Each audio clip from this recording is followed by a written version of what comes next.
How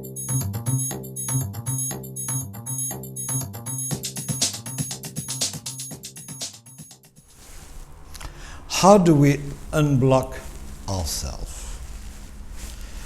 First, we have acknowledged we are blocked. We have acknowledged we are blocked because we see we are on repeat, on repeat, on repeat with our relations, in our relationship, in most of things, we repeat the same pattern. That has to disturb us and we see we are blocked. How are we going to be unblocked? Because it's only if we are not on repeat, then we have a chance to move into our maze and to keep on exploring ourselves. Well, it's a little bit like the Suez Canal, who was just unblocked 2 days ago. There is a big chip which is stuck there. That's our ego structure.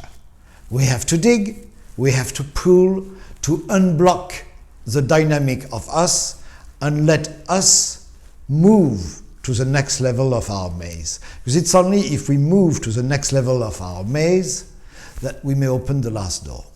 So how do we unblock ourselves? We pull and we dig, exactly like this enormous chip. Discernment. Discernment provides the digging and the pushing. Who says that? What for? To protect what? And bit by bit, we dismantle those layers of sand blocking us on the shore.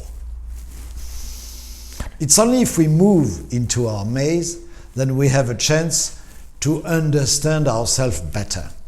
Of course, ourself is an illusion. It's an illusion created by what? By identification to perception.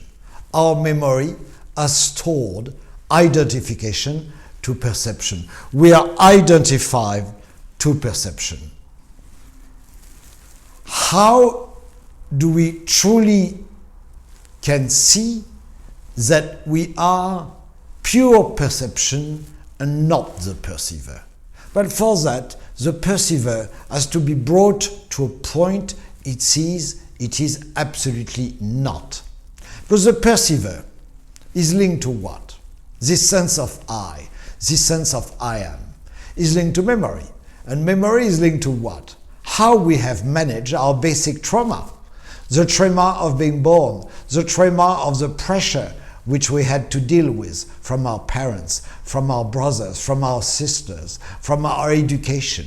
We have stored and repressed most of it.